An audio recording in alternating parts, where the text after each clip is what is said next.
G'day everyone, I'm Ebony Bennett, Deputy Director at the Australia Institute, and welcome to our fortnightly poll position, where we give you the scoop on the latest results from the Guardian Essential Poll.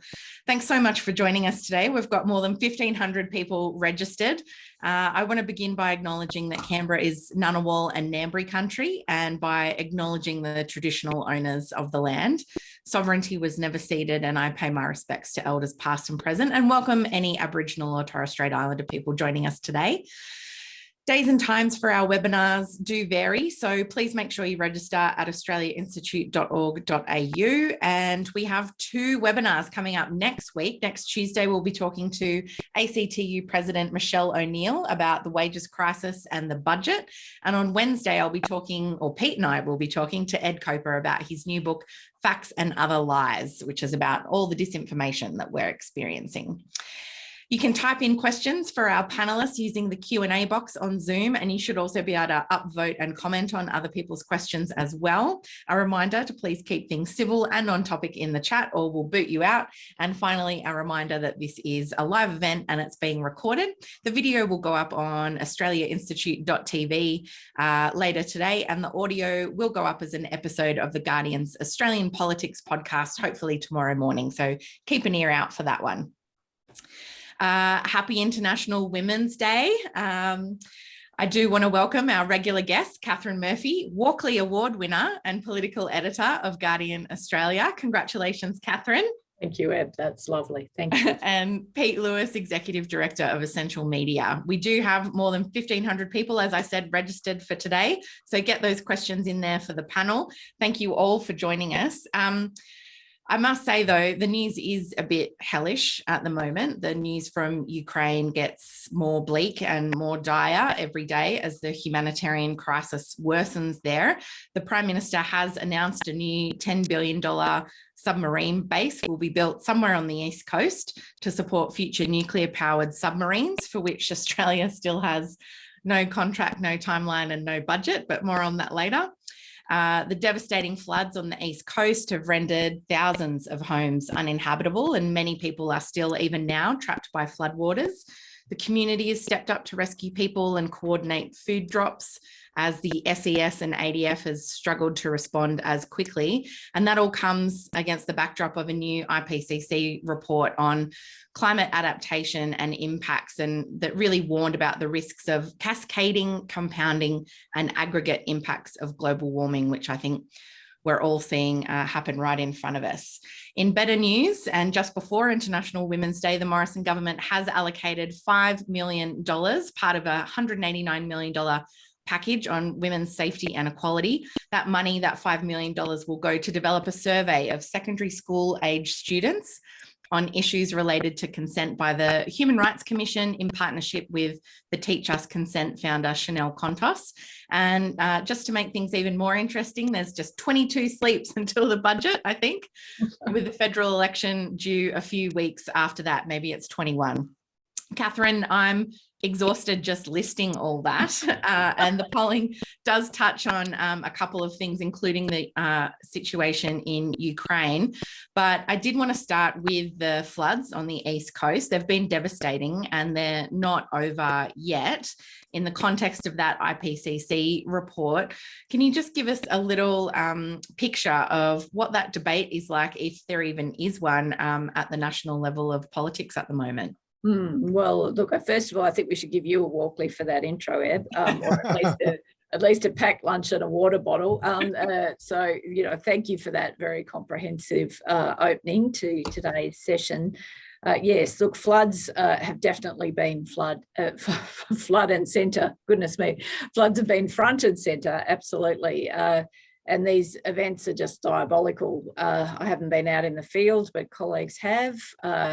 And the stories coming back from these areas hardest hit, they just break your heart. It's just absolutely horrendous what has happened to people in Australia over the last few days. There's also been, really, really palpable anger on the ground in some of these communities about the slowness of the response. like getting helicopters in, people having to rescue each other, people having to, sort of deal with the catastrophe in real time without what they would regard as sufficient level of support, either from local, state or federal governments. That's kicked off a whole discussion about disaster preparedness, and you flagged correctly, Eb, the IPCC report, which also dropped, I think it was late last week, and that basically tells us that Australia is on the front line of this global climate crisis. That is the consequences of decades of inaction by governments, our own government here in Australia and also other governments around the world. This is sadly the new reality that people are going to have to deal with, and that raises a whole bunch of policy questions that we are only just beginning to grapple with. There's, of course, actions on the mitigation side, so actions to basically reduce the risks of harm to people, to animals, to property. Then there's also the whole area of adaptation and the consequences of that. Like, we're dealing with communities now that can't insure their homes because they've lived through back-to-back disasters, either floods or fires. We're only just now starting to have a conversation that we should have had 20 years ago about the practical implications of all of this. I think, interestingly, Warren Entsch, who has proposed a reinsurance scheme, just on that insurance point, that one insurance point, he spent the best part of a decade campaigning for that inside the government. Scott Morrison agreed to it and put it in last year's budget. Now, Entsch is already saying, this reinsurance scheme that only exists in North Queensland needs to basically cover disasters across the country, and it needs to cover not only cyclone damage, but also floods and fires. Now, we've got to start to come to terms with the costs that are going to be associated with living in a changing climate, as well as obviously the risks to life and property. So, look, this is very serious in terms of the politics of it. People on the ground are saying the feeling in communities is not quite as visceral as it was during the bushfires, but it's close, and people are very frustrated with government, which is a story that we've been talking about a lot in these sessions over a long period of time. So anyway, it's interesting times. It certainly is. And I will note that despite everything, Australia still has no national climate risk assessment, which seems just mind-boggling to me. But Pete, coming to you now on the polling, I want to start by bringing up these first slides to share with everyone, just confirming that people can see that. And while you bring those up, Eb, for those listening to the pod, if you want to play from home, essentialreport.com.au, and you can jump in and have a look at the numbers we're talking about, even though you can't see them on the screen of your podcast. So thanks, Pete Lewis. This first slide that we're looking at is views towards re-electing the federal coalition government. Take us through these numbers. Well, this is one of those matrices that pollsters around the world use to pick up whether there is a mood for change. It's not linked to voting intention. It is just a general proposition. Has this government, is it ready for another, is it deserving of another go? Or is it someone else's turn? And you can see that since August 21, there has been a hardening of the view that it is time for this government to move into the annals of history. That doesn't decide the election, but it does create the underlying mood for change. And the column I've just stuck up on The Guardian, which is really riffing a bit off a discussion we were having 2 weeks ago with you guys and Alan about that insight that historically Australians only change government in a way, close elections, usually end up with the government holding on. So it says to me that the mood is building. There is still 20% undecided in those numbers as well.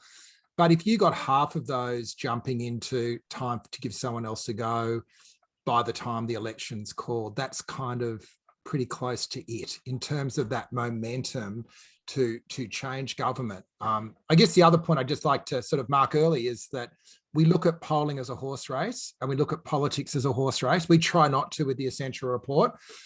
I've just been thinking about that over recent weeks. It's not a horse race at all. Each side has a very different objective. The government has the shoreline and is trying to hold on to it. And without wanting to use water metaphors in the current context, or war metaphors either for that matter, the opposition needs to, it needs to seize control. And they're different challenges, because when you are in charge, when you have government, you have got timing, you have got the megaphone, you have got the resources. When you do not bring in an integrity commission, you've got every tool at your disposal to use the levers of power to hold on. And we've seen over the last 50 years, close elections, Keating with the GST in 93, Howard in 2001, even Morrison last time around, incumbents have more tools to hold on. So it's really important for this underlying sentiment to be there, for it to be a condition for a change of government.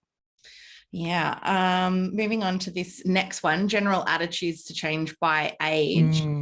So let's do it. In the first bit of this is just saying that my working thesis was we're all over it and looking for something new. What this actually tells us is that while that is part of the mood, the stronger mood is still, particularly amongst older Australians, wanting to go back to the way things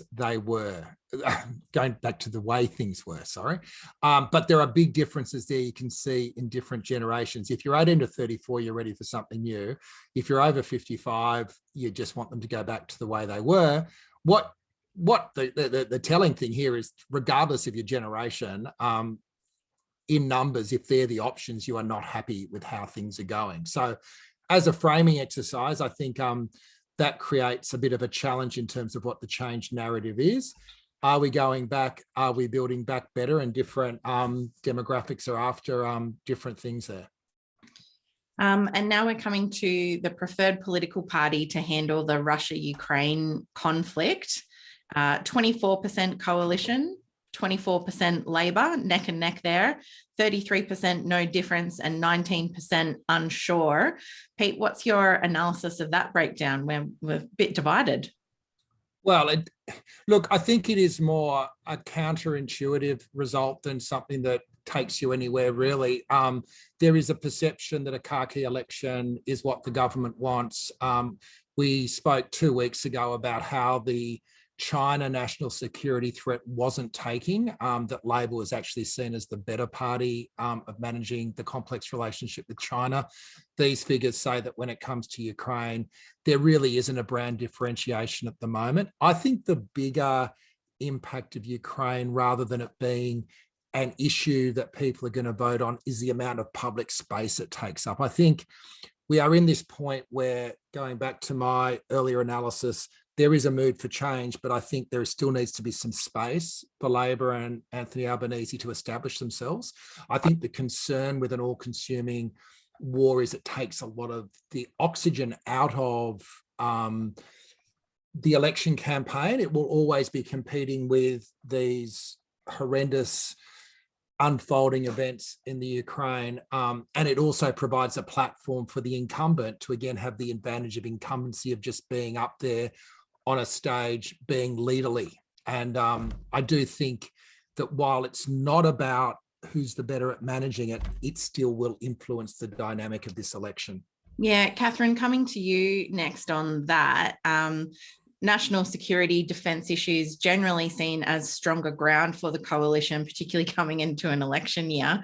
Certainly with an actual conflict happening, I guess the conventional wisdom would be that we would see that reflected in the polls. But I don't know about you, I was kind of quite shocked to see that, even though previous polls have kind of showed that it's not perhaps the fertile ground the coalition was hoping for. Yeah, it's very interesting, because if we look at essential polls over the last few months, we've got an interesting story there. We had a poll a few months ago which basically showed the major parties level pegging around management of the economy, which surprised Peter and I no end. Then last week we had, or last fortnight, we had the poll that Pete referenced a minute ago. This was about China and Australia's relationship with China. More respondents felt that China was a complex relationship to be managed than a threat to be confronted, right?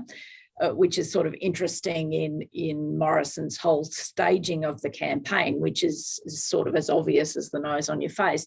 Then we kind of roll forward to this insight, which is that people aren't necessarily rating the coalition ahead of Labor in terms of managing the blowback of this conflict, of this European conflict.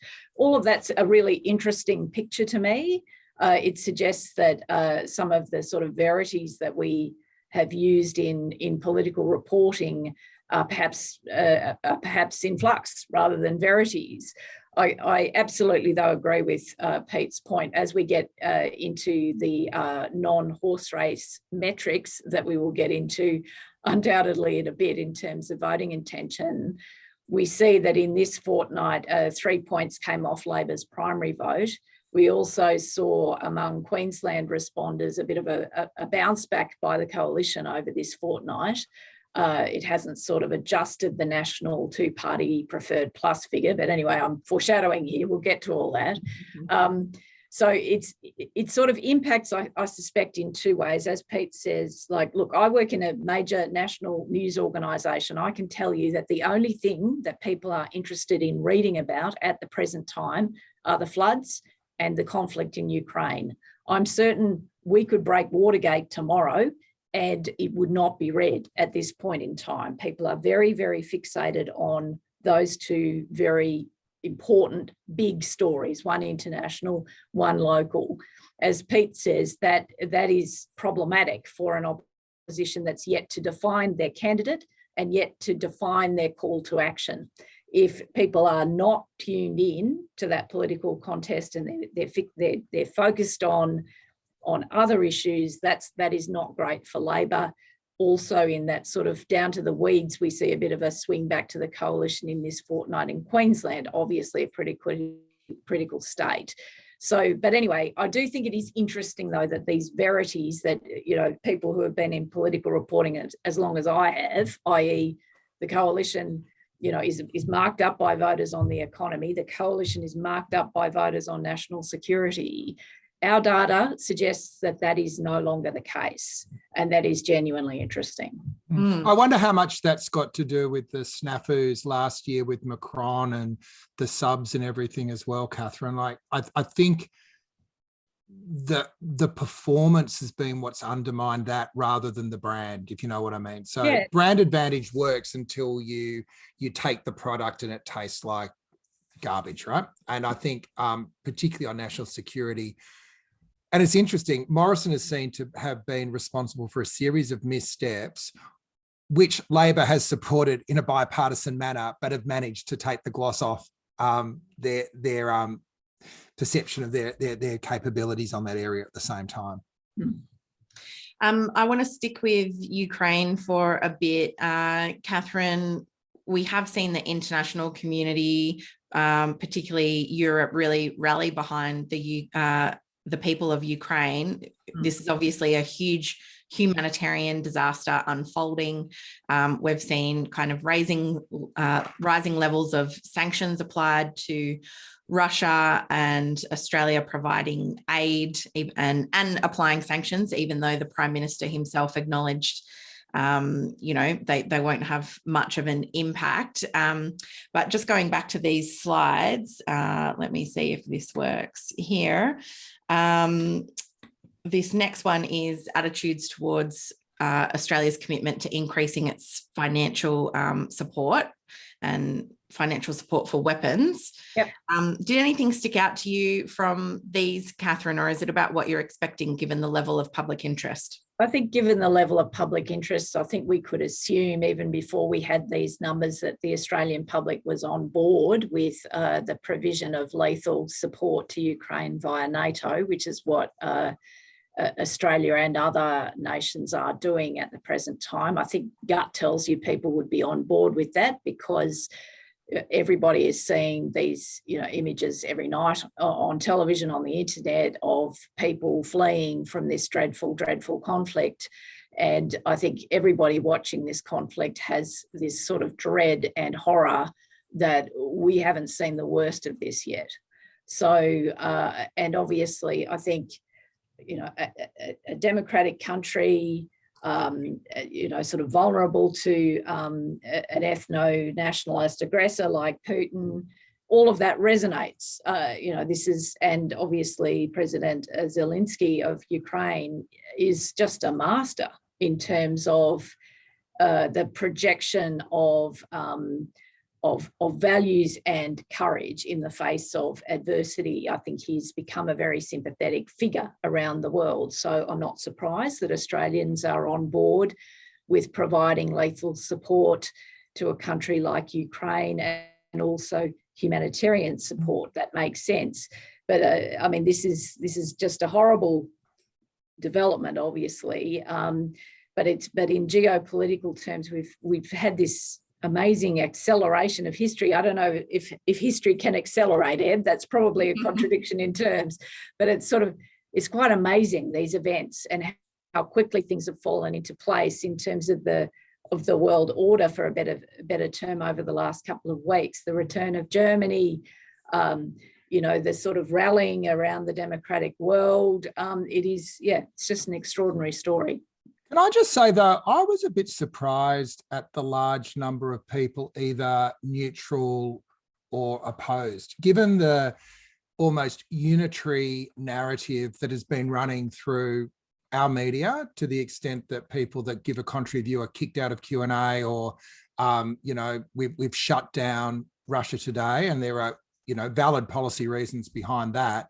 There is a large number of people that I was expecting that to be up in the 70s to 80s, actually. So I don't know. There's something interesting going on. Like, obviously, there is a cohort who are just not engaged in public debates, but that is a larger minority than people that won't get vaccinated.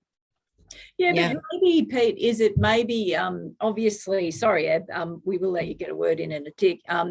Perhaps the hesitation, I mean, I don't know, look, we're both speculating, obviously, but perhaps, obviously, the last kind of, several decades of the 20th century was about avoiding a nuclear conflagration between America and Russia.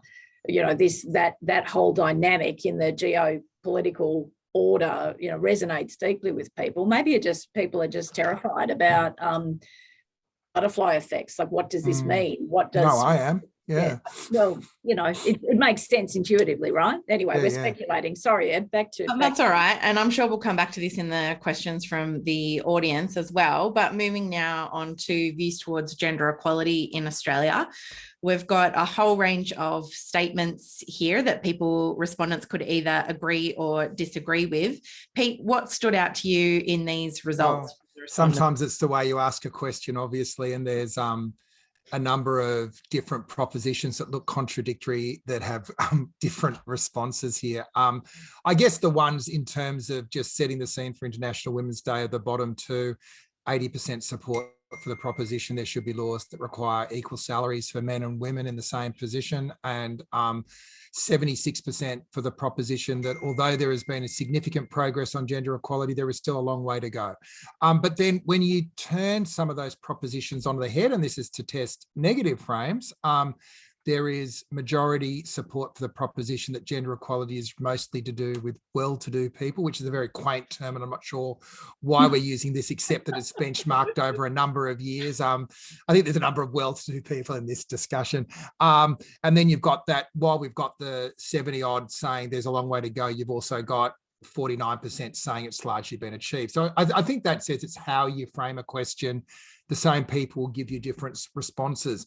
And for those that want to sort of dig deeper on those gender questions, go to essentialreport.com.au, have a play. And if you go into the gender, there's a really interesting insight, particularly on that question, gender equality has mostly been achieved. knock me down with a feather, but 58% of blokes versus 42% of women think it's been achieved, which leads to one of my sort of general insights on this, which half the Australian population thinks we've got a gender problem. So there's lots of numbers there though. And yeah, go in and have a play, because the guys that have put our website together have done a fantastic job, and you can look at trends over time and the whole deal. Yeah, I think Rachel's just posted that in the chat for everyone to look at. But Katharine, coming to you, I want to come to that announcement from the weekend and the Prime Minister announcing, well, a whole bunch of ministers announcing a big package for women's safety and equality in general. I think we're expecting kind of something along those lines, but can you just take us through some of the highlights of that package and how far it will go towards fixing the problem? Yeah, well, there's an interesting component of the government's package around consent. I think you referred to that in the intro, Eb. That the government will fund the Human Rights Commission to do a big data set on that point with Chanel Contos advising. And I think that's really interesting. And we've seen both from the government on the weekend and then Labor today in terms of International Women's Day. If you're listening on the pod, obviously we're speaking on Tuesday. Labor had a consent initiative as well this morning, $77 million towards skilling teachers to have conversations about respectful relationships with students. As you said, Eb, there were other measures that the government put forward about violence and safety. Like, all of this is welcome, and it shows that the conversation, I think, over the last 12 months has begun to shift the dial a bit, really, on certainly at the political level, even though there are, well, look, I mean, it would take me 3 hours to tell you how much there is still to do and how difficult some of that stuff is to actually do. But I think we can be negative, and we should actually welcome progress when we see it, and there is visible progress. I think certainly I think the government's learnt the odd thing over the last 12 months, and that's good. Just sort of, I'd finish off the observation though, Ed, with that that rather quaint locution that we've got, that equality is the province of well-to-do people, well-to-do women. I mean, let's just call it for what it is, well-to-do women. And we've seen an interesting debate, I think, start to spring up. I mean, not that it's new. People who understand gender theory and who are active in this area talk about intersectionality a lot, which means that feminism is a cause for, not only white women, for all women, and for women, Indigenous women, women from different ethnic backgrounds, women with disabilities, and that the conversation needs to be inclusive. We have seen a very interesting, I think, debate in the public square over the last 48 hours about that, since the launch of a list of demands over the weekend by a group of very prominent women, including Grace Tame and Brittany Higgins. That group is more diverse than it's been given credit for in some of the toing and froing I've seen in terms of debate about it. But we need to bear in mind, when I acknowledge the progress of the last 12 months, and I mean it, things have shifted over the last 12 months, and that is bloody welcome. We do need to understand, though, that the conversation over the last 12 months has left a lot of people feeling more silenced and more marginalised than they have felt previously. And by that, I mean First Nations women, people of colour, etc. It's really been a discussion, a white feminism discussion over the last 12 months. And I think everybody who's active in this discussion understands that it needs to be a broader discussion if we are to ever overcome Pete's point, which is that half the country thinks we've got a gender problem. We do need to actually grow the roots down and ensure that these conversations are inclusive, both for all women, regardless of means, background, etc., but also men. And it needs to be an inclusive conversation. Otherwise, we get nowhere. Yeah. And I think for people interested in exploring that kind of criticism of the last year of activism and who gets platformed and included and who is excluded, The Guardian did run a really great op-ed that people should check out that I think ran yesterday. And Nina Fennell, who began the Let Her Speak campaign, also had a really interesting tweet thread on that problem of who gets raised up to be a voice for feminism and who doesn't get included in that activism and that story.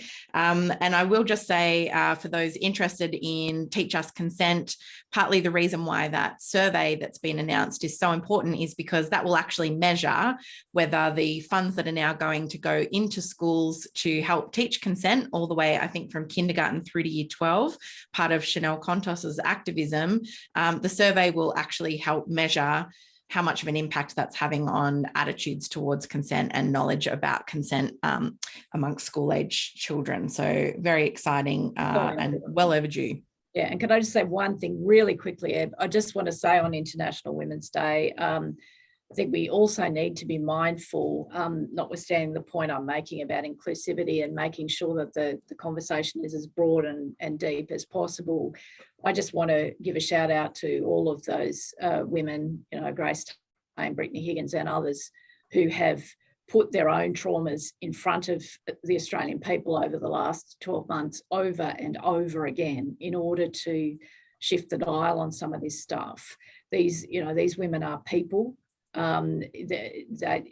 It's incredibly difficult to do that. Many of us listening to this conversation today will have, God forbid, had similar experiences.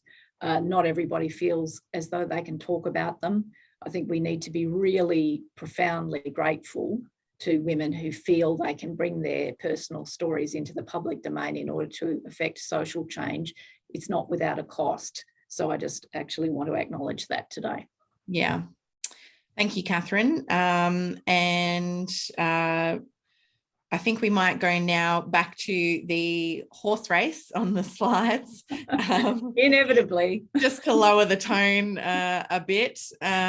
So coming back now to, I think what we've got next is federal voting intention. Yeah. So we do have a federal election coming down the line towards us very quickly, as well as a federal budget. Pete, primary votes, what's happened here? There's been margin of error movement over the last fortnight, which is why we hate doing week to week. There's been a 3% drop for Labor's primary and a 2% upswing in the coalition, which anyone that understands margin of error means absolutely nothing. However, that bouncing around has been occurring over the last few cycles. Labor peaked towards the end of last year at a 41 primary. It's down at a lower than that at the moment. I'm looking at Queensland there, which is why I said 41. If you go into our website, we've got 25 different ways of looking at these numbers, I might add, essentialreport.com.au. Labor is bouncing, coalition's bouncing. If the election was called at the moment, undecided votes would determine the outcome. Here we go. It's actually down 2 and up 1. So my problem was I was looking at the Queensland votes, but there have been a 3% drop off in the last cycle, which is the one Katharine was talking about before. What else stands out here? Greens are sitting at 10%, which is as good as they've been. The independents, it's hard to get a read because we do a national average. So we can't really pick up the impact of the Teal independents on a national vote because they're not campaigning everywhere. And I know that many of the people in this room will be interested in how they're going. It's really for the Teals, it's hard to tell because the only real polling is robo polls in marginal seats and they're, notoriously skittish. And UPP with don't knows. Indeed. 49, 44, 7% undeclared. I'm not sure if that gets much lower. I was doing some focus groups a couple of days ago, and the number of people that just say, I go into the booth and I look at the 2 bits of paper and I make my call, then it's real. There are a bunch of undecided voters, that people that just decide at the end, which is why, again, that analysis of the wave, if the zeitgeist is for change, I think change occurs. I look back on 2019 and say, well, does that theory hold, and could I have seen that coming in advance? I felt at the time in the lead up to the election, two things. One was it was really messy and fractious, and we were being overwhelmed with policies and images and a lot of conflict. And the other thing was we asked a polling question the week leading up, which said, are you happy? And we had this big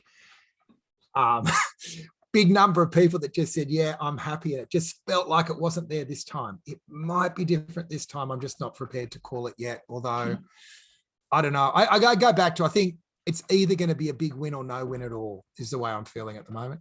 Right. Well, we might go now to questions from the audience. I can see that we've got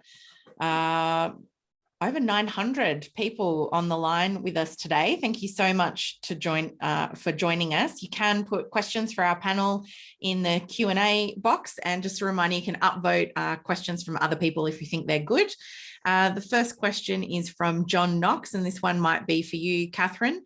We're seeing scientists increasingly linking natural disasters with climate change. Could this cause problems for the coalition, giving their mixed messaging on climate? Oh, God. Oh, you want to kill me. You want to kill me. Look, yes, certainly among some voters, yes. And the more people have a lived experience of the changing climate and what that means. I mean, we talk about, these things so politely and euphemistically, the changing climate, as if you sort of go and get another style of sandwich. I mean, the changing climate means, heating to a point where there are existential risks to human life, right? So we probably need to be a little clearer, really, what we're talking about when we talk about a changing climate. In terms of how it plays through the election cycle, well, I just return to my familiar analysis for guys who come and share this conversation with us regularly. Climate change works differently in different parts of the country. The coalition has got a significant problem in metropolitan Australia now because of their unconscionable record on climate policy over the last 10 years. That's why we're seeing the rise of teal independence. That's why we saw Scott Morrison, negotiate around the clock last year with the National Party in order to land a net zero commitment, because the coalition does have a problem in parts of metropolitan Australia now. Voters are joining the dots. Voters are working out that, that the conversation over the last 10 years, the weaponisation of this issue has not been in their interests. So there are certainly a bunch of voters who are motivated and activated by this issue. There does remain, however, differences in different parts of the country. And this is where sort of the crossover point between the climate science and culture war is so terrible for progress on this issue. So how does it play out in an electoral sense? Well, look, it's hard to judge. Certainly, it will impact differently in different parts of the country. I think it is more difficult in this election cycle for the coalition to entirely weaponise climate action in the way that they have done in every election cycle since Tony Abbott won. I do think it is increasingly difficult for them to do that. But I also do think that their narrow casting does still have resonance in parts of regional Australia.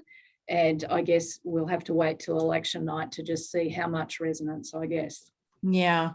And I would just point out, if people want to head over to australiainstitute.org.au, we have done some research on Australia's, I guess, lack of preparation, lack of a national climate risk assessment that's required under the Paris Agreement. And I guess also to highlight that it's just really gutting, I guess, to see all of these climate impacts kind of happening now after so many years of inaction, at the same time as so much government energy and public funds are still going into subsidising the problem, to the tune of upwards of $10 billion a year subsidies to the fossil fuel industry. So certainly, plenty of room for improvement, shall we say. I will just pick up one more question on this before we move on to other topics. The next question is from Ajaya, who talks about, in days gone by, Bill Shorten campaigned warning that the costs of inaction are far more than the costs of action. How much inaction costs do you think we have incurred in the last 3 years of natural disasters, Katharine? Oh boy. Well, look, obviously, in fairness to the government, the changing climate is a global issue, and Australia is not in and of itself a major emitter. We do have one of the most carbon intensive economies in the world, and we export, sorry to be rude, a shit ton of emissions to the rest of the world. So we're not as minuscule a player as the government would like to present us as, but I need to say, to be factual, that obviously global heating is a global problem. This failure has been a global failure, right? Not just in Australia, but obviously the coalition has its own, record to which, stands before us. What's the cost? I don't know. What's the cost in dollars? Well, a lot if you count sort of rebuilding after the bushfires, if you count rebuilding after this flood event. I mean, my heart bleeds for these people who are still living in caravans on the south coast, people who have lost everything in the floods, who, once they hit, the logjam of insurance claims and then the backlog in materials in this country at the moment, like it is going, the recovery from this is a year's proposition, not a 5-minute proposition. It makes me so angry. It makes that this is the position that we find ourselves in. So look, of course, there are dollar costs. There are costs, in property destruction. Obviously, it's had an impact on species. We got to get serious, people. We got to get serious. So, I think I was, when I was on Insiders, I'm trying to remember who said it at the weekend, whether it was Raf Epstein or Peter Van Onselen. Somebody said it very crisply that, the cost of the mop-up jobs after these disasters is Australia's carbon tax, to the extent that we are all paying it. Yeah, anyway, I think I've made my point. Yeah, I will come to you in a second, Pete. But again, the Australia Institute, we've proposed through our research a national climate disaster fund funded by a levy on gas and coal exports to help fund, mitigation and recovery after disasters that fossil fuels certainly contribute to turbocharging. So head on over to australiainstitute.org.au to find that. But Pete, it's a long-standing election issue, but where is it in the polls at the moment, in your opinion? Is it up there in terms of issues, or are we still kind of in the thick of it with the floods and whatnot? Look, I think the floods has two impacts on the sort of current narrative. One is it reinforces for those that believe climate action is urgent that there are real consequences, as Katharine was speaking about. I think it creates a real, not that you need another proof point, but just another reason why people will get behind the Teal independence in inner city seats across the East Coast. I also think there is the competency issue, the reminder of bushfires where he didn't hold a hose with all the water that's going around at the moment, in a sense that, again, the government to an extent has been MIA, particularly in the distribution of funds before the event, particularly around Lismore. On climate more general, I just think that both major parties see it as being an issue that is in their interest to neutralise. Labor sees it as an issue that will be weaponised against it in particular parts of Australia, which they need to win back. The coalition, and you could see by Morrison's incremental but nonetheless movement on targets, sees it as a risk in the inner city. So I don't see climate being the chosen battleground for either of the major parties. That's not to say there isn't a role for either Teal Independents or Greens or other outside smaller players to be trying to influence that debate. But to me, it will not be the battleground of this coming federal election. Pete, this one's for you. Can you elaborate a little? This question's from David Cassells about the swing back to the coalition in Queensland. Any ideas on the reasons why this has happened, or anything more that you can tell us about that? I'd probably want to see another couple of rounds before I said anything too definitive about that. I think I was quoting that as if it was the national figures a bit earlier, but I think the drop had been 3%, although it looked like there had been kind of a bit of a drop over the last couple of cycles. Labor needs to pick up seats in Queensland in terms of that wave. The tide mark is quite high, to torture the metaphor. Labor had a terrible 2019 in Queensland. So even seats that kind of were winnable last time are now out to 8 or 9%. That feels like a high tide mark for the coalition, but those numbers, if they were replicated over the next 3 cycles, I'd be starting to sort of get a little bit nervous that Queensland was part of the sort of pathway to victory.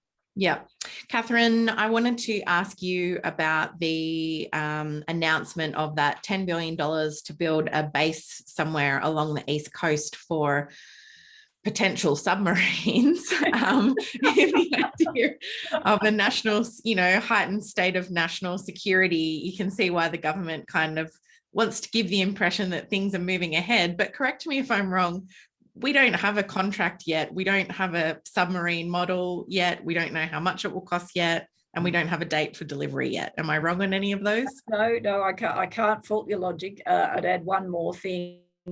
There is also the ongoing mystery about how Australia is going to build nuclear submarines when it does not have a domestic nuclear industry. That has been a head scratcher right from day dot. How on earth we're going to perform that magic trick. Look, the government, I suppose, in terms of what's actually happening here, well, the change in contract means that there is potentially focus, and sorry, I should be clear, but the change in contract meaning the cancellation of the French contract and the shift to the AUKUS arrangement, it does sort of leave the government with this strategic gap that we don't, that there's sort of the threat environment is objectively difficult, right? We have tensions in our region and tensions in the world. That's not politics or Scott Morrison making that up. That's a thing that's happening. We definitely live in dangerous times. The Prime Minister is exactly right. And I suppose the lack of actually having assets that we can deploy at this point in time, because of all the reasons you said, Eb, no model chosen, no costings, no idea, frankly, about how this is going to play out. There is a political downside for the government in that, because it's sort of like, oh my God, what have you done? We're vulnerable at the dangerous time. So obviously, in political terms, the government does want to convey this sense to voters, look, we're on it. We're going to make these decisions as quickly as practicable.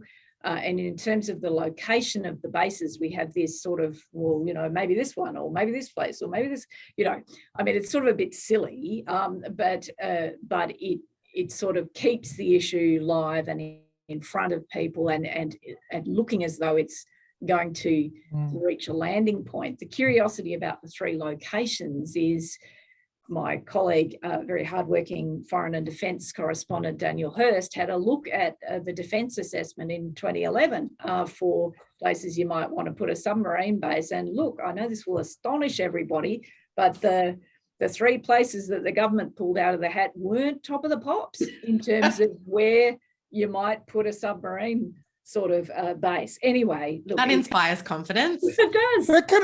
It also reminds me a bit of about a decade ago when the coalition was floating nuclear energy, and then all of a sudden the other side's putting out postcards with a nuclear power plant on every point. It seems to me that the political benefits of going early is the Khaki election, national security, but there's a real risk here as well, particularly, down in that area, which is, it's a Labor seat, but it's one the coalition's looking at down at Jarvis Bay. Yes, yeah, Gilmore. But yeah, would you like a nuclear subbase in Gilmore? Anyway, yeah. So there are all of those things. So yeah, look, it's a bit of politics, and it's a bit of practice, as I was trying to say a second ago. Right, we do actually have a problem here that we're attempting to fix.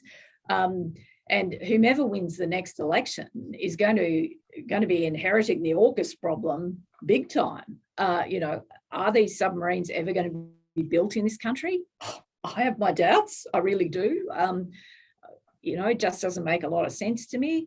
At what point does that get communicated to the Australian public? Oh, sorry, guys, actually, we're not going to build them here. We're going to buy them off the shelf from,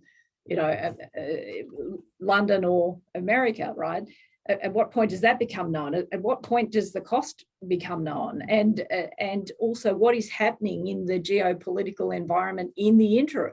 All of these are big and important questions that go beyond a bit of pre-election politicking, but there's certainly that at large at the present time as well.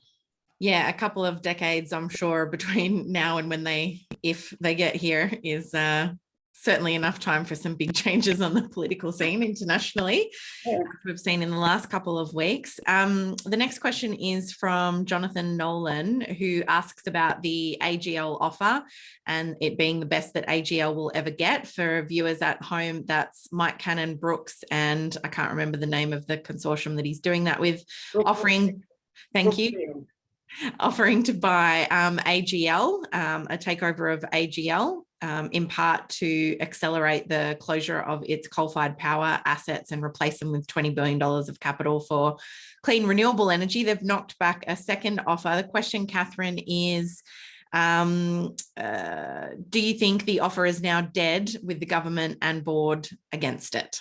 Yeah, it's. I don't know, really, is the honest answer. Certainly, Mike Cannon Brooks is suggesting publicly we've put our pens down. Okay, sarah, good luck, AGL, see you later.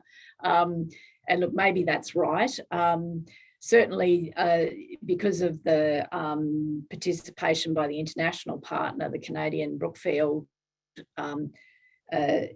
end, there would be regulatory issues associated with that takeover in the event it were to proceed. So that would obviously then bring the federal government back into the mix in terms of approving or not approving or imposing conditions and all of that sort of stuff.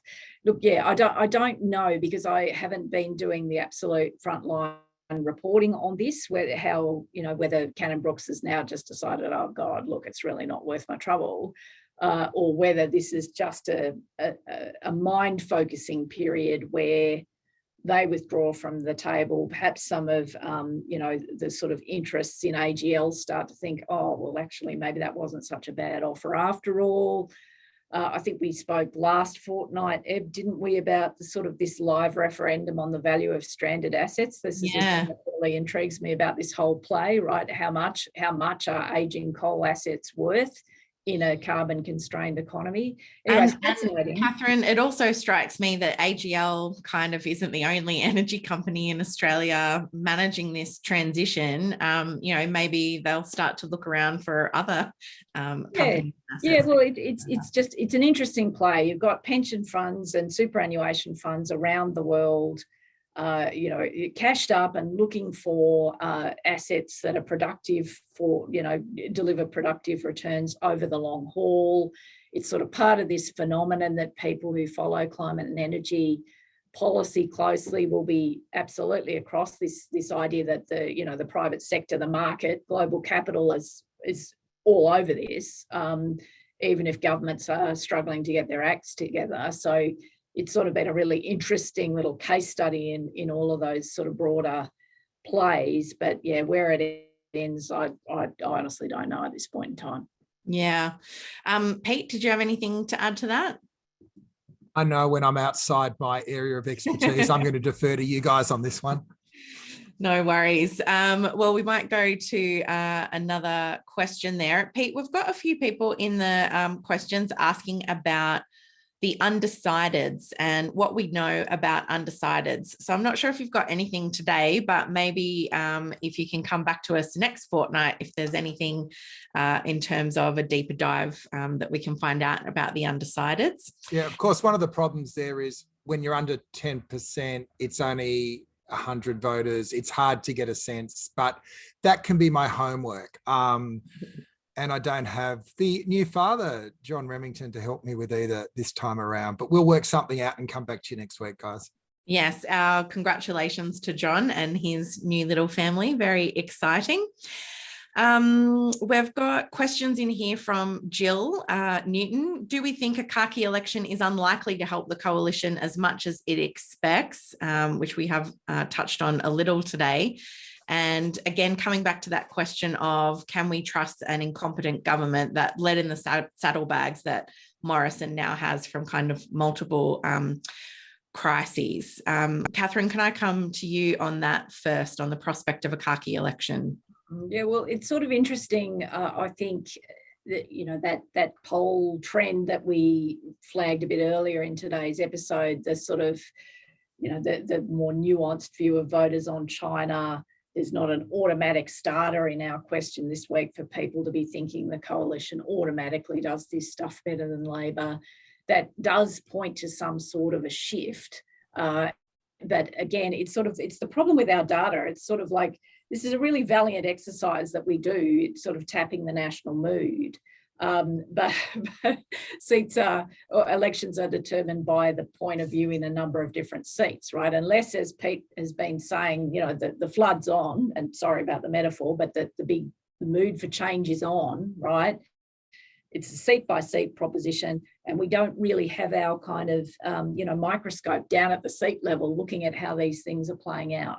Certainly at the national level, it suggests there's a bit of a sea change on. There's another piece of evidence that I think is quite interesting. From the time when we were last together, which is a fortnight ago, you know, we were right in the middle of that hurly-burly Manchurian candidate kind of rah-rah going on from Scott Morrison at that point in time, where he was really trying to paint Labor as a national security risk that had a rare backlash from elements of the national security establishment in Canberra. And while Morrison hasn't changed the overall message frame that we live in an uncertain times and risky world, he's dialed that stuff way down. So whether that means that he overshot and voters thought he overshot, or whether they're concerned that they really don't want ASIO bashing them up every 5 minutes about this stuff, I don't know. But I think there has been. Although he hasn't given up though, Katharine. He's trying to link Ukraine to China, and I don't think he's. Yeah. I don't think he's thrown in the towel yet on that one. No. The message frame is still there, but I think some of the specific claims he's kind of just starting to moderate a little, right? No, I mean I totally agree, Pete. Like, this is the play. The Khaki election is the play, but I think if we look closely, we see a little bit of message moderation. Yeah. So look, yeah, but we get back to that point, I think, and Pete made it most compellingly. I think that, the risk for Labor at the moment is not so much the issue, although the issue is always tricky for them, but that deprival of bandwidth to just get your own messages out there. Yeah. I want to say one last thing on Khaki. I know we're up to the hour, is that it seems to me that those big national moments reinforce the strength of a leader. And I do think the one thing that's happened to Morrison over the last 18 months is his authority has been undermined, partly from performance, partly from quite a targeted political strategy from the opposition to bring into doubt his character and his sense of responsibility. So you can be on top of, this mountain defending the land, but if it's also up to you to portray. And I think he's going to struggle in that regard. Yeah, I'm afraid we'll have to wrap it up there. Thanks so much. Peter Lewis, Executive Director of Essential Media. You can find him on Twitter at Peter Lewis EMC. Katharine Murphy, Political Editor at Guardian Australia. You can find her at Murfaroo, and you can find me at Ebony_Bennett. Thanks everyone for your great questions and for coming along today. Don't forget to head on over to Guardian Australia and Essential for all those latest results and analysis from the Essential report, and to australiainstitute.tv later today for the video of today. Don't forget to head on over to our website for next week's webinars. You can register for the one with ACTU President Michelle O'Neill on Tuesday, and Pete and I talking to Ed Coper about his new book, Facts and Other Lines, next Wednesday. Thanks for tuning in. Stay safe out there. Our thoughts go out to everyone affected by the floods at the moment. Hope you're all staying safe as well. Thanks very much and see you next time. Bye, everyone. Hooray.